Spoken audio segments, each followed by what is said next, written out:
Hello friends, কেমন আছো সবাই? আশা করি সকলেই ভালো আছো। সবাই দুর্গাপূজা ভালোভাবে কাটিয়েছো। তো আমরা তো চলেই এসেছি এই বাড়িতে গতকাল রাত এই 2:30টার দিকে। তো সকাল হয়েছে, ঘুম থেকে উঠেই জানলা দিয়ে দেখি এত সুন্দর দৃশ্য, মন ভরে গেছে। তো আমি চা বানাতে চলে আসলাম। তো আমরা সকালবেলায় যেহেতু চা খাই, তো সেই চা বানাচ্ছি। এই একটা টি ব্যাগ দিয়ে দিয়েছি, একটা টি ব্যাগ থেকে যা লিকার বেরোয় এতে আমাদের খুব ভালোভাবে হয়ে যায়। আর এখানে সবথেকে বড় সমস্যা হলো এইরকম ইন্ডাকশানে রান্না করা, কারণ আমরা কখনো করিনি, আমরা গ্যাসেই অভ্যস্ত। আর এটা গরম হতে এত টাইম নেয় কি বলবো। যাই হোক, এটাও অত অভ্যেস হয়ে যাবে, আর এখন হয়েও গেছে। এই যে চা হচ্ছে, তো চা আমরা নামিয়ে নেব। এবার চারিদিকের দৃশ্য এতটাই সুন্দর, তো তোমাদেরকে বলে বোঝাতে পারবো না। আমি আমাদের যে বেডরুম আছে, সেই বেডরুমের থেকেও দারুণ ভিউ পাওয়া যায়। আর এখানে যে ব্যালকনি আছে, ব্যালকনিটা খুললে এইরকম সবুজ সুন্দর দৃশ্য।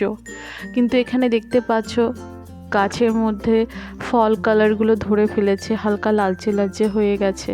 কিছুদিন বাদে এখান থেকে দেখা যাবে পুরো পাতাগুলোই ঝরে গেছে বা ঝরে যাবে, কিছু কিছু ঝরে অলরেডি গেছে। তো দেখতে তখন খুবই বাজে লাগবে। এই যে চা আমি নামিয়ে ফেলেছি, আমার আর তার জন্য চা নামালাম।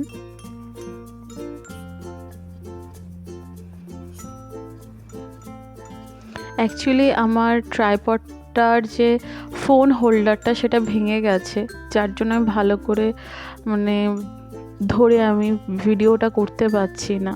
তো যেমনভাবে করছি তেমনভাবেই করা হলো।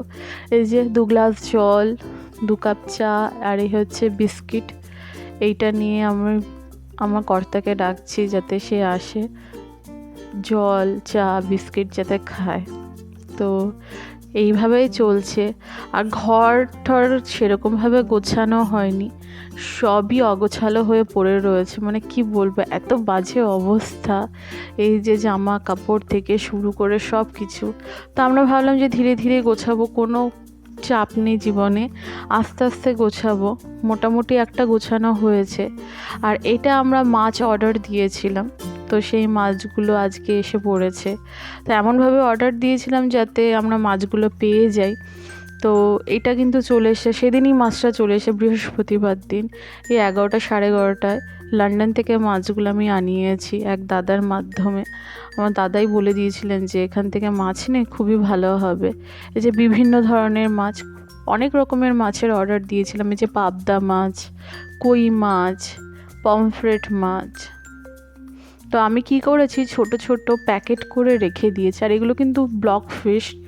এগুলো এখানে মাছ পেতে গেলে কিন্তু এরকম করে মাছ খেতে হয়। যে ইলিশ মাছ, এটা কিন্তু খুব বড় ইলিশ, এটা প্রায় 1 কেজি 200 গ্রাম ওজনের ইলিশ। তো আমি এটা 2টো প্যাকেটে ভরে রেখেছি। আর এটা আমি রিং পিস করে কাটিয়ে এনেছি মাছগুলো। আর এটা ছিল পুঁটি মাছ। মূলত এগুলো বাংলাদেশেরই মাছ, ব্লক আকারে ওরা এখানে পাঠায়, তারপরে চারিদিকে ডিস্ট্রিবিউটেড হয়। তা আমি তো বাঙালি, মাছ ছাড়া তো ভাত খেতে পারবো না। আর ওই বাড়িতেও মাছ ঠিক সেরকমভাবে খেতে পারতাম না, কারণ ওখানে একটু ফ্রিজের প্রবলেম ছিল। বাট এখানে কিন্তু আমি মাছের অর্ডার দিয়েছি, খুব ভরসর বড়সড় একটা মাছের অর্ডার এসছে।